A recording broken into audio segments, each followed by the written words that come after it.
Hi guys, this is Zichao and you're watching Extra Life here at Wizards of the Coast. Right now I am here with Mel Lee, creative designer, and we're really excited to chat a little bit about kind of your work and your work here at Wizards and what you do and all of that kind of good stuff. Cool.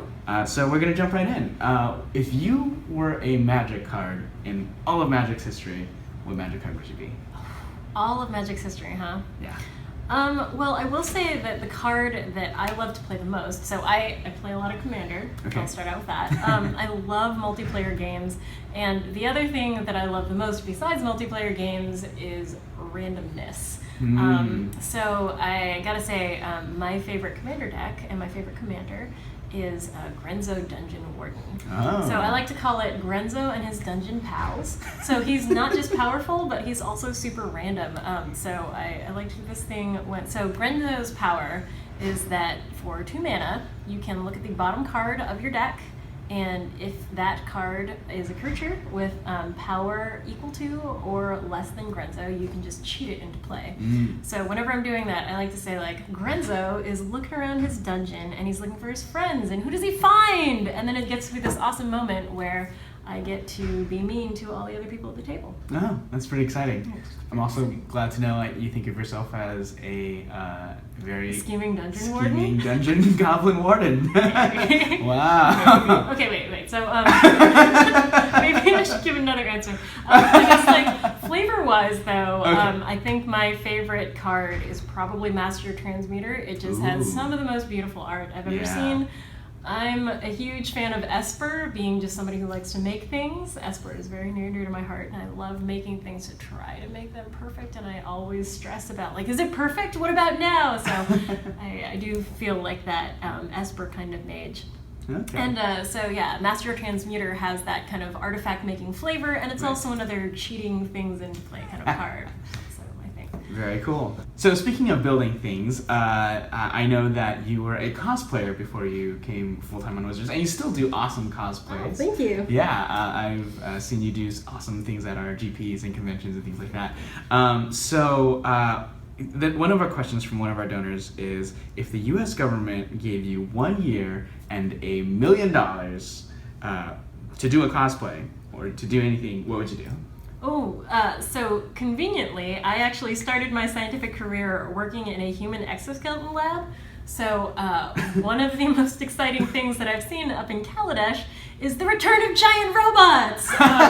So looking at some of the Gear Hulk cards, I have to say that I would love to create a Gear Hulk. I would love to pilot a giant robot. Like an actual enormous robot. Oh, yeah. That sounds awesome. About doing that. Yeah. So you mentioned a little bit, so before you were here at Wizards, you were an engineer and scientist, right? How has that influenced your work here at Wizards? And what a player wants to know, what is the most surprising thing from your engineering science days that you use in your Wizards work? Yeah, so interestingly, another question that I get a lot is, how do I get better at world building? And I think actually that engineering, science, engineering, and world building are incredibly similar. So the process of world building is a lot of how do we find underlying rules for the world and sort of like different expressions for that underlying reasoning. So for example, in Kaladesh, we created ether, and we have all these different expressions of ether in the environment. So it affects, the cloud formations, it affects the land formations in the islands, and it also affects, the animals themselves. And it's also this power source that the different denizens of Kaladesh interact with in different ways. So it powers their inventions, and it has those environmental effects as well. So a lot of what I used to do is write research papers that were describing how things work, and then using those principles to create machines, basically. And that's a lot of what world building does as well. Oh, wow, that's pretty cool. So how did you get your job at Wizards, and what's a favorite moment from working here so far? Yeah, so my road to Wizards was a really long one, and I would say that for almost any job, for applying for almost any job, I would recommend that you just keep applying for whatever you think is interesting. So oftentimes you'll find a position that you're like 90% good for, or maybe even 50% good for, and you know, the rest of it is kind of just like waiting to see when a position that suits you is going to be open. And another piece of advice that I'd have is, you know, if you're interested in world building, or if you're interested in, you know, making up characters, there's no reason not to start now. One of the things that Wizards does is they're very conscious of their community and the people who, you know, make magic-related content or other really cool content in their off time. So. Even when I was in my previous job, I was working on cosplays over the weekend and showing up to conventions. And so, you know, I'm not like a professional cosplayer or anything, but it was definitely something that like got noticed as this is a person in the community who's making something that they think is cool. And I think it's that kind of dedication that shows, and that people in here at Wizards get excited about.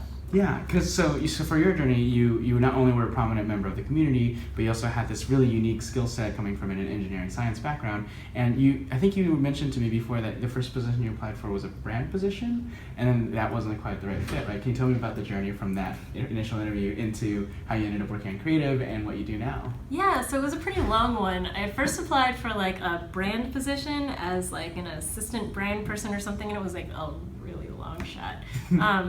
And then after that, I had applied for a program manager, and I've done a lot of like organizing big events and just like writing my own grants for research and things like that. So a lot of it was pretty close to my wheelhouse. But then that position ended up getting filled, so they asked me like, hey, what would you really like to do, and what's your dream here? And I was like, oh man, you know what I'd really love to do is just be part of the world building team. And you know, a few months later, things actually ended up working out, and here I am. So that's an awesome journey to getting to the position you have. What was day one like when you walked into Wizards? Oh my God, it was so overwhelming. So, I mean, I'd come in and I was like, oh man, I feel like I know a lot about the world of magic. And then I came in here and, you know, the way that Wizards works, people inside of the building actually are working on sets that are like, you know, as far as like 5 or 6 or even more years in advance. So basically, I got the scoop on what magic is not only like from the inside currently, but also what it's going to be like for, you know, the next like 6 years or so. And it was just insane. So, yeah, you guys will get to see some of those things coming out soon. Sometime in the next 6 years. Talk more about them. But yeah, it's a pretty exciting lineup that we've got, and wow, I'm really psyched to, you know, see what happens and how people receive all these things that we've been working on for like forever. Yeah, that's awesome. Do you have a favorite moment at Wizards and working here since that first day? So there's a lot of different moments. One of the things that is really cool to me is when I'm in here, I'm working with an entire team of people. And so you have an idea that you'll start out with. So you'll say like, oh, hey, wouldn't it be cool if we had this one character in the world? And, you know, maybe they're like some kind of inventor. And then you hand it off to the next person who's like, oh, okay, and on top of that, you know, maybe this is, you know, Chandra's mom, who was actually alive, we find out. And the next person will be like, oh yeah, and we saw her previously in Origins, and maybe this is what she looks like now. And so you have this whole long line of people who are working with you on a project. And then, you know, getting to see it all put together into, you know, a magic lore character is just so exciting.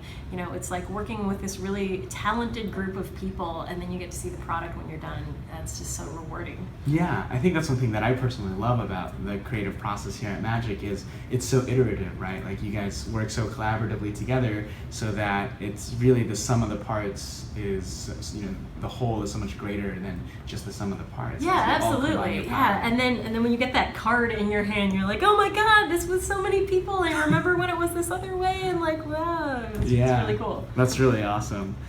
So we're going to shift gears a little bit. Some of our donors and our fans want to know some more specific questions about some of the lore of Magic. Mm-hmm. One fan asks, I really want to get more into the lore of Magic. What's the best way to get started, and how do I do it? Yeah, so with the current cast of characters we've got, the Gatewatch, We track them as they go from world to world, and really the backstories of all the Gatewatch characters began in Origins. So I'd say that, if you've got some time, go back and read the origin stories, and then you'll understand the backgrounds of most of the main characters that we work with. But that's if you've got extra time. But also, we like to start out each one of our blocks with a little bit of a slower pace. So coming in right now to Kaladesh is perfect. We've just reached this point in the story when the entire team of the Gatewatch has been assembled, and they're in a new place. So I think it's a great time to get started. Awesome. So another question a donor had was, how was Fiora chosen as a setting of Conspiracy? And I guess more generally, how do we choose the place for the different sets that we go to? Yeah, so there's a couple different ways that we arrive at a setting. So it's either, we'll start out with this top-down idea of this is what we want the world to be like, and then we'll go through this series of discussions with the designers and developers and R&D, and then make the card set. The way that Conspiracy actually happened was in Conspiracy 1, we had this idea of a multiplayer game that was focused on making alliances and breaking them and backstabbing people. And that actually, the gameplay itself was the leading factor in that. And then from the gameplay, we ended up creating the setting of Fiora, which has become more fleshed out with Conspiracy 2. But our main guidelines for creating Fiora and for building it out was that we want this place where it feels natural, that people would want to make alliances with each other and then stab each other in the back. And what better place than a big city? You've got this, you've got a lot of different factions kind of smushed together in the same place, and they're all vying for power. So to me, that really informs how we create the characters of Fiora and how we have them interact with each other. Very cool. Another question that one of our fans wants to know is, from a flavor perspective, do you have a card that you feel is just a flavor home run? Yeah, so when I think card flavor, it's actually a little bit different than the Magic story. I love card flavor because it's one of those things that's self-contained within the card. So that's something that really comes out a lot when you're actually playing it and you don't need to know anything about the story. And so the card that really embodies that for me has got to be Garbage Fire from Conspiracy 2. Okay. Not only does it just have the greatest name, but it also really expresses the way that card gets more powerful as it becomes more garbage-like and gets passed around the draft from round to round. And also, there's just nothing more fun than saying, I'm going to draft a Garbage Fire. It's true. Yeah, that's a really fun card. I like it a lot. So Garbage Fire is a ton of fun. I know I had a draft recently where I got 4 Garbage Fires, yes! with the highest count being 7. So it was a pretty quality Garbage Fire. Yeah. The card's super fun. And speaking of super fun, I know working on R&D is a lot of fun, I'm sure. But one of our donors wants to know, who is the funniest person in R&D? Oh man, you're asking me to make a tough choice. Right. Remember, whoever you say, everyone else is going to be. I know, right? I feel like I'm burning bridges right now. With Garbage Fires, possibly. Yeah. So I gotta go with the safe choices. I have to say, okay. And so there's different types of humor. Sure. And I have to say that hands down, if you're into classic dad joke puns, you really can't beat Mark Rosewater. That's just his thing. Yeah, sure. And then if you want to go for kind of deadpan and physical humor, I've got to say Matt Tabak, giant Matt Tabak, has got to be the best. So the last question we had from a player is, we as Magic and as reflected in Magic Story have really been kind of taking these steps to broaden our diversity of our cast and of our stories, and also our communities of Magic players. And this player wants to know, what can the community do to improve and promote diversity in the community of Magic players? I guess my advice there is actually pretty simple. Be welcoming to people that you don't normally hang out with. Mostly because it's fun to meet people and it's really fun to learn new things. I think it's just basic stuff. Shoot. Yeah, I agree. Yeah, I think it really is just boils down to be nice to folks, right? I know that that's one thing I love about Magic is that it's a game that has allowed me to meet and hang out with people that I otherwise wouldn't normally encounter, right? And especially as a kid, where I was a very quiet, introverted little kid. What? And This guy? No. It's true. I was like super shy, but when I played Magic, that didn't really matter because we were all playing this game we loved, and I was a really like bookish, nerdy kid, but then I hung out with people who were like on the football team who played Magic, and like people from all walks of life, right? Yeah, and I love that Magic games too, they turn into a conversation in and of themselves. Like a lot of times there's a lot of just silly flavor that goes on in games, and I kind of love that. I mean, it's like this weird conversation that you're having through creatures and through attacks and through, different phases of your turns with somebody else, and they're a lot of fun. Yeah, I couldn't agree more. So that's going to be all our time for right now. But thank you so much, Mel, for joining us. Yeah, absolutely. And thank you guys for watching. Tune back into Extra Life and help us raise more money for those kids. We really appreciate your donations and your support. Thank you so much. Yay! We'll see you guys later. See ya.